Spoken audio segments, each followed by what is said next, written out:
ቋንቋ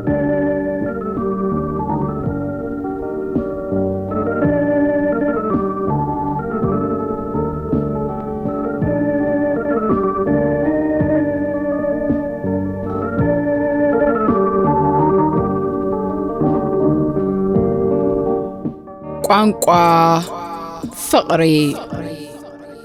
ስነ ልቦናዊትን ፍልስፍናዊትን ንነባሪ ፍቅራዊ ዝምድና ዝዳሰሰት መጽሓፍ ትርጉም ፍትሐዊ እስጢፋኖስ ቋንቋ ፍቅሪ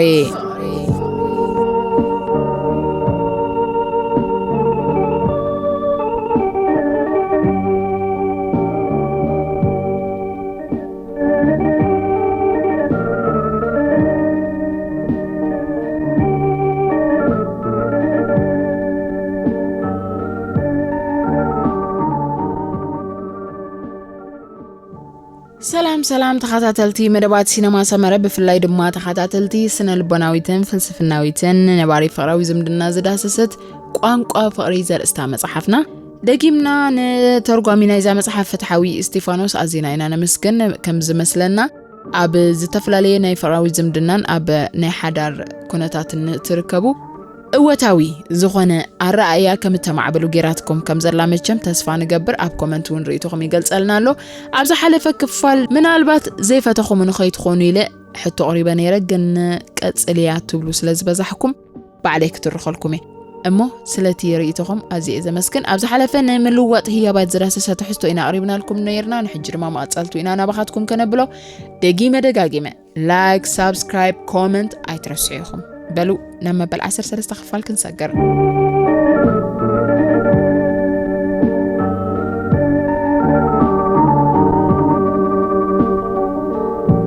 هيابات بزتفلالي ملك عقن حبرن قرصن كملصو يخلوم قلياتهم بواقع كبرات قلون بناصام ቋንቋ ፍቅሮም ምልዋጥ ህያባት ንዝኾኑ ሰባት ዋጋ ናይቲ ህያብ ብዙሕ ኣየገድሶም ንዩ ካብቲ ንሳቶም ከውፅዎ ዝኽእሉ ንላዕሊ ጥራይ ኣይኾን $1 ሚሊዮነር $1 ህያብ መዓልታዊ ንመጻምቱ ይህብ እንተሃልዩ መጻምቱ እቲ ዝወሃብ ዘሎ ህያብ መግለጺ ፍቅሪ ድዩ ኣይኮነን ክትጠራጠር ትኽእል እያ ኣዝዩ ትሑት ኣታዊ ንዘለዎም ስድራቤታት ግን $1 ህያብ ዋጋ 1 ሚሊዮን ፍቅሪ ክትከውን ትኽእል እያ ናይ መጻምትኻ ቀዳማይ ቋንቋ ፍቅራ ምቕባል ህያብ እንተዳ ኮይኑ ንስኻ ክኢላ ወሃቢ ክትከውን የብቃዕካም ግደ ሓቂ እቲ ክትመሃሮ ዝቐለለ ቋንቋ ፍቅሪ ህያባት ምልውዋጥዮም ህያባት ክግዝኡ ክርከቡን በባዕልኻ ክስርሑን ይኽእሉ እዮም ኣብ መንገዲ እናተንቀሳቐሰን ከሎ ካብ ጽርግያ ተኣልዩ ፊዮሪ ቀንጢቡ ንበዓልቲ ቤቱ ህያብ ዝህብ ሰብኣይ ተግባራቱ መግለጽ ፍቅሪ እዩ ገንዘብ ንኸውፅእ ዘይሽገር እንተኾይኑ ንበዓልቲ ቤቱ ዋጋ 50 ናቕፋት ጽብቕቲ ካርተሊና ክገዝኣላ ይኽእል እዩ እቲ ከውፅእ ዘይክእል ድማ ብኢድ ዝሰርሖ ብናቱ ዲዛይን ካርተሊና ብምስራሕ ክህብ ይኽእል ንበዓልቲ ቤቱ ባህ ዝብላ ክዳን ገዚኡ ዝመጽእ በዓል ቤቱን ኣሎ ንኣብነት ኣብ እትሰርሐሉ ስራሕ ወይውን ኣብ ገዛ ቆጽሊ ወረቐት ብምርኣይ ናይ ልቢ ቅርጺ ከም ዝህልዋ ጌርካ በመቐዝ በመቑራጽ ኣፍቅረኪ ዝብል ብምጽሓፍ ስምካን ፌርማኻን ብምግባር ከም ህያብ ኣበርክተላ ህያብ ናይ ግድን ኣይኮነን ክቡር ክኸውን ዘለዎ ትርጉም ግን ዝህብካም እዚ ኩሉ እናኾነ ግና ኣነ ፈጺመ ህያብ ክህብ ዝኽእል ሰብ ኣይኮንኩን ህያባት እናተቐበልኩ ይዓበኹን ህያብ ብኸመይ ይመርጹን እንደ የብለይን በቃ ብተፈጥሮይ ናይ ህያብ ሰብ ኣይኮንኩን ንዝብል ሰብካ ነዚ ሰብ ተዓወት መጀመርታ ብቑዕ ኣፍቃሪ ንምዃን ቀዳማይ ሱግሚ ተበጊስካ ኣለኻ እቲ ዝዓበየ እዚ ዝገበርካ እዩ ንስኻን በዓልቲ ቤትካን በበይኑ ቋንቋ ፍቅሪ ኢኹም እትዛረቡ ስለዚ ሱግሚ ቁጥር 2 ካልኣይ ቋንቋ ፍቅሪ ንኽትመሃር መንገድታት ምንዳዩ ዝተርፈካ ናይ መጻምትኻ ቀዳማይ ቋንቋ ፍቅራ ምልውዋጥ ህያባት እንተኾይኑ ንስኻ ክኢላ ወሃቢ ክትከውን የብቃዕካ ቀዳማይ ኣብ ርእሲ ዝመጽእ ሕቶ በየን ምጅማር እዩ ኣብ ዝሓለፈ ዓመታት ሓዳርኩም ይኹን ፍቅርኹም መጻምትኻ በተሓጓዝ እትሰምዮምን እትቕበሎምን ህያባት ብዝርዝር ኣዳልዎም እዞም ህያባት ብኣኻ ይኹን ብመቕረብ ቤተ ዘመድን ኣዕሩኹን ዝመጹ ክኾኑ ይኽእሉ ኩሎም ግን መዝገቦም እዞም ዝርዝራት በዓልቲ ቤትካ ክትቀበሎም ባህታ ዝፈጥሩላ ኣየውነት ምዃኖም ኣብ ምልላይ ክሕግዙኻ እዮም። ካብቶም ኣብ ዝርዝራትካ ዘለዉ ህያባት ንምግዛእ ዝኾነ ኣፍልጦ እንተዘይብልካ ንበዓልቲ ቤትካ ካብ ዝፈልጡ ኣባላት ስድራ ብምጽዋዕ ሓገዝ ክትሓትት ትኽእል ኢኻ። ኣብዚ ክትዝንግዖ ዘይብልካ ግን እንተዘይወዓልካዮ ይመረጽ። ብዋጋ ዓቕምኻ ዝኾኑ ተመቺኡካ ክትገዝኦምን ብቐሊሉ ክትረኽቦምን እትኽእል ህያባት ምዃኖም ኣቐዲምካ ኣስተውዕል። ህያባትካ ክትህብ ፍሉያት ኣጋጣሚታት ኣይትጸበም። ህያባትካ መግለጺ ፍቕርኻ ደኣ እምበር መማዕረጊ ጽምብላት ኣይኮኑን። ብፍላይ ድማ ናይ መጻምትኻ ቋንቋ ፍቕሪ ህያባት ምልውዋጥ እንተኾይኑ ህያባት ኣብ እትህበሉ ግዜ መጻምትኻ ብሕጉስ መንፈስ እንተዘይተቐቢላቶ ክትጉህን ክትጣዓሰን ፈጺሙ ኣይግባኣካን። እቲ መልሲ ንጹር እዩ። ናይ መጻምትኻ ቋንቋ ፍቕሪ ምልውዋጥ ህያባት ስለ ዘይኮነ ጥራሕ እዩ። ብዘምጽእዎ ህያባት ሓሪቖም ንበዓልቲ ቤቶም ኣደዳ ዘየድሊ ጸርፍን ዘለፋን ዝገብሩ ሰብኡት ብዙሓት እዮም። እዚ ግን ካብ ጌጋ ርድኢ ዝተበገሰ ኣገባብ እዩ። እቲ ዝውሃብ ህያባት ግድን ኣይኮነን ንበዓልቲ ቤትካ ጥራሕ ንደቅኻ ዝኸውን መጻወትን ናይ ትምህርቲ ንብረትን ምስ እትገዝእ እውን በዓልቲ ቤትካ ከም ህያብያ እትሓስቦም። እቲ ደቁ ዘፍቅር ኣቦ በዓልቲ ቤቱ የፍቅር። ህያባትካ ትርጉም ዘለዎም ምዃኖም ኣይትዘንግዕ። ቁርስ እውን ዝኸውን ሸዊት ከም ህያብ ሒዝካ እውን ክትመጽእ ትኽእል ኢኻ።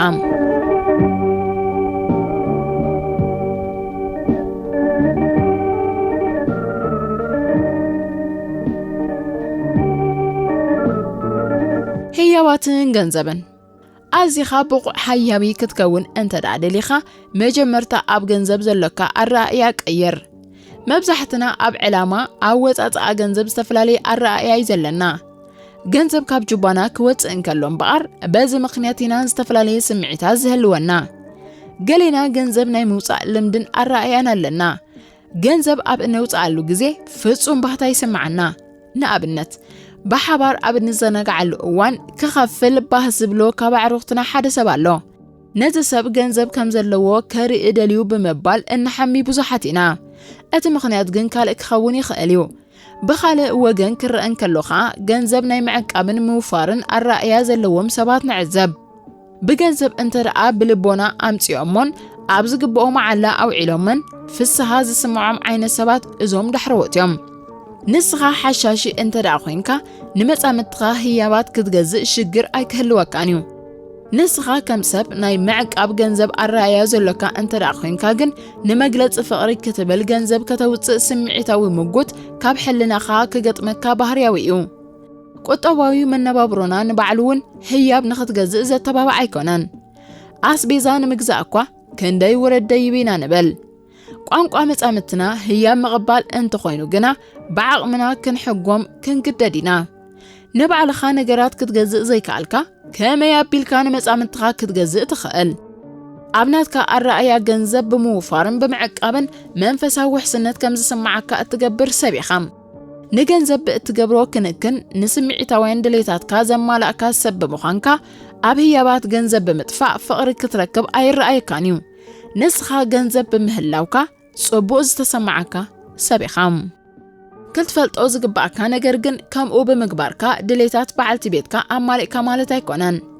ናይ መብዛሕትኦም ብርክት ዝበሉ ሃብታማትን ሰብ ገንዘብን ዘለዎም ሰባት ጸገም እዝዩ ገንዘብ ስለ ዘለካ ጥራይ በዓልቲ ቤትካ ኣብ ሓዳር ዕግብቲ ክትከውን ኣይትጸበም። ናይ መጻምትኻ ቀዳማይ ቋንቋ ፍቕሪ ምልውዋጥ ህያባት ምዃኑ እንተ ትፈልጥ ግና ንመጻምትኻ ህያባት ምግዛእ ዝበለጸ ወፍሪ ምዃኑ ክትርዳእ ምኽኣልካ።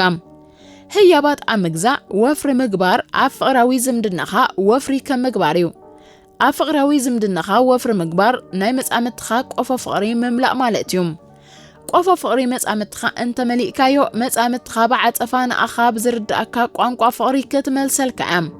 ፍቕሪ ዝመልኦ ሓዳር ከተስተማቐሪ ኢኻ።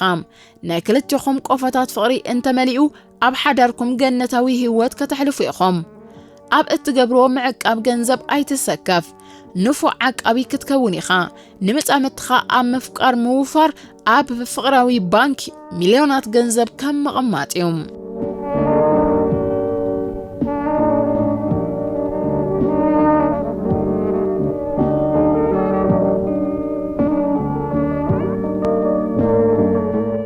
ህያብ ገዛ ርእሲ ኣብ ኢድ ካብ ዝወሃብ ህያብ ንላዕሊ ብዓውታ ዝዛረብ ዘይጭበጥ ህያብ ኣሎም ነዛ ዓይነት ህያብ ኣነ ህያብ ባዕሊ ወይ ህያብ ገዛእ ርእሲ ኢለ እጽውዖም መጻምትኻ ኣብ ጎና ክትኮነላ ኣብ እትደልየሉ እዋን ኣብ ጎና ምህላው ካብ ነገራዊ ህያብ ንላዕሊ ኣገዳሲ እዩ ብፍላይ ቀዳማይ ቋንቋ ፍቕራ ምልውዋጥ ህያባት እንተኾይኑ ዮሃና ሓደ እዋን ዮሐንስ በዓል ቤተይ ካባይ ንላዕሊ ቮሊቦል ክጻወት ፈቱ ብልቤ ዝብለካ ዘለኹ ካባይን ካብ ቮሊቦልን ምርጽ እንተትብሎ ቮሊቦል ይመርጽ ክትብል ኣዕለለትን እሞ ኣነ ኸኣ ብኸመይ ደኣኮም ትብልለኺ ክብል ሓተትክዋም ነቲ ዘረባ ካብ ኣፈይ ምንጥል ኣቢላ ቀዳማይ ቆልዓ ክገላገልን ከለኹ ኣነ ብሆስፒታል ኣብ ዓራት ተጋዲመ ብቓንዛ እናተለለኹ ጆን ግን ቮሊቦል ይጻወት ነይሩ እቲ ቆልዓ ክውለድ እንከሎ ኣብ ሆስፒታል ምሳኺ ነይሩ ዶ እወ ምንባር ደኣ ነይሩ እቲ ቆልዓ ንኽውለድ ነዊሕ ምሳይ ኣብ ጎነይ ኮፍ ኢሉ ውዒሉ ትግልግል ምስ ኣበልኩ ግና ገና ደመይ ከይነቐፀ ምስ ኣዕሩኽቱ ቮሊቦል ክጻወት ከይዱ ፈጺሙ ሕማቕ ተሰሚዑኒ እታ ህሞት ኣብ ህይወትና ኣገዳሲት ህሞት እያ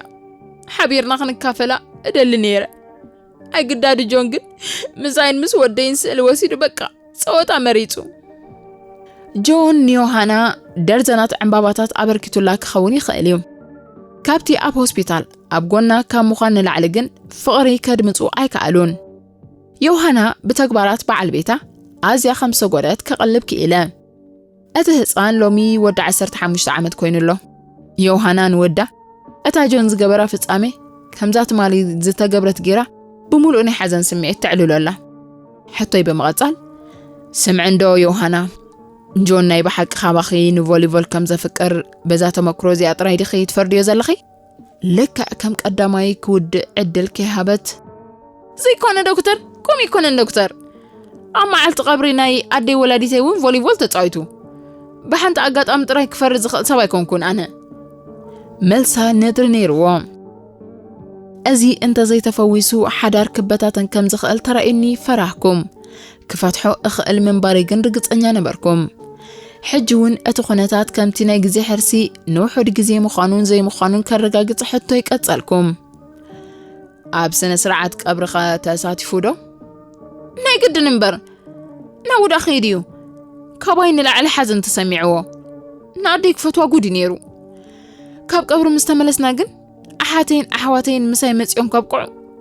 ካምኖ ብዘሸገረን መንገዲ ቮሊቦል ክጻወት ከይዱ ምስ ዮሃና ድሕሪ ምውድአይ ብዛዕባ ዘን ክልተ ፍጻሜታት ንጆን ምስ ተወከስክዎ ጆን ርግእ ኢሉ እነዘን ፍጻሜታት እዚኣተን ከም እትዕልለን ርግፀኛ ነይረ ሕቶኻ እውን ተጸበዮ ጸኒሐ ኣብ ግዜ ሕርሲ እቲ ኩሉ ቃንዛን ንሕስ ሻቕሎትን ተሳትፈ እየ ህፃን ክውለድ እውን ነይረ ምስኡን ምስሃንን ተሳኢለ ኣብ ፍጹም ሓጎስ እየ ነይረ ንደቂ ጋንታይ ክነግሮም ክቱር ተሃዋኸ ነይሩኒ ሽዑ ንሽዑ ድማ ነጊረዮም ምስ ሓጎሰይ ንገዛእቴ ኣብ ገዛ ብዛኣትኹ ግን ሓጎሰይ ተበሊሉ በቕርና ተቐቢላትኒ ብተግባራታ ኣዝየ ሰንቢደ ንጋንታይ ብምንጋረይ ክትሕበን እየ ተጸበያ ናይ መጻምትኻ ቋንቋ ፍቕሪ ምልውዋጥ ህያብ እንተኾይኑ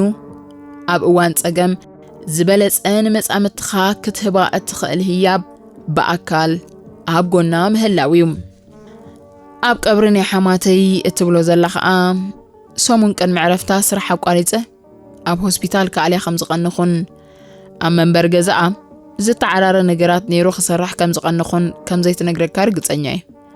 ድሕሪ ሞታ ግና ካባይ ዝድለ ዘበለ ወዲ እየ ብምባል ካብ ዝነበርኮ ኩነታት ትንፋስ ክመልስ ዝቐንየኒ ፀቕጢ ከጉድል ደለ ቮሊቦል ምጽዋት ንዘለኒ ፀቕጢ ከም ዘህዳኣለይ ፈሊጠ ድማ ንውሑድ ግዜ ክጻወት ከይደ ሃነ እውን ዕረፍቲ ከም ዘድልየኒ ተረዲእዋሉ ብምባል ከምኡ ዝገበርኩኻ ካባይ ይድለ እዩ ኢለ ዝሓሰብክዎን ኣየገድስ እዩ ዝበልክዎን ገይረ ንሱ ግን እኹል ኣይነበረን ነዘን ክልተ መዓልታት እዚኣተን ክትርስዕና ኣይከኣለትን ብምኽሳስ ልበይ ኣጥፊኣትለይ ንሳ ትብሎ ኣነ ኻውን ላዕሊ ቮሊቦል ከም ዘፍቅር እዩ እዚ መስሓቅ ጥራይ እዩ ክትዛረበሉ እኳ ይሕፍር ጆን ሓይሊ ናይ በኣካል ኣብ ጎኒ በዓልቲ ቤቱ ምዃን ዘይተረድኦ ቁኑዕ በዓል ቤት እዩ ንበዓልቲ ቤቱ ኣብ ጎና ምዃን ካብ ዝኾነ ነገር ንላዕሊ ኣብ ህይወታ ኣገዳስነት ከም ዘለዎ ኣይተረድአን أب جزء أجمع بأكل أبغوني متأمتخا كم هلاو زعبي هي بيلن بفلاي دما قداماي قانقا فقري بعلتي بيتكا ملووات هيابات مزخون أكلتك ملكت وي أرما فقري مخانو فلات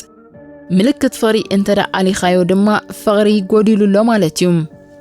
قلبيت كاب إيد موتا ذكر جونن يوهانان دحر مسايز وسدو وقعزوم مخخار بتي قبل علي يوهانا زورد مقدأتن ناي جون ناي مودأتا شجرن تفتحهم يوهانا يغرخت قبرلو كإلا جون دما أكلاوي هلاو نمنتا يقداس خمز نبرة تردئو صبو ينبرو لهم أكلاوي هلونا متعمتخا أزيو زقدسكا أنتخوينو كتزاربلو ناي قدني خوان حساباتكا بمنباب تراي كتقبرون كتردأكان أي تتصبيا بأنتصارو متعمتخا لو ممشات ويتصبح كالي مدباي تحز أبقوني بمخان بون بحر خنسة تدلي لخو انت رأيلاتك نحط أقبو أقالبو بمهاب قوة وملس هبام وي ردو مخنيات عربنبر أي تنتصقام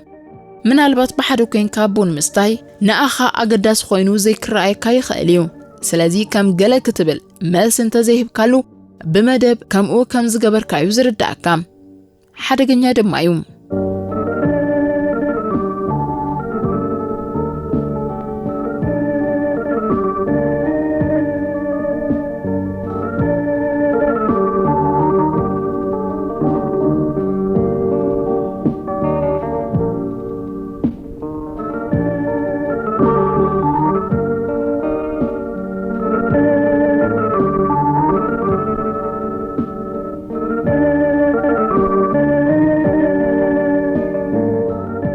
زخبركم من زخبر كننت خاتاتلتي مدباتنا هي أبجز رأسي بزبلا رأسي جمرنايو أما بالعسر سلسة كفالنا أبز خنزا زمينا مغتلتو أما بالعسر تربعة كفالي رخبنا أب كومنت داقيمنا رئيتو غماسفرو زلكم رئيتو هنا صحابريتا كله كي تسكفكم بابا تحفلنا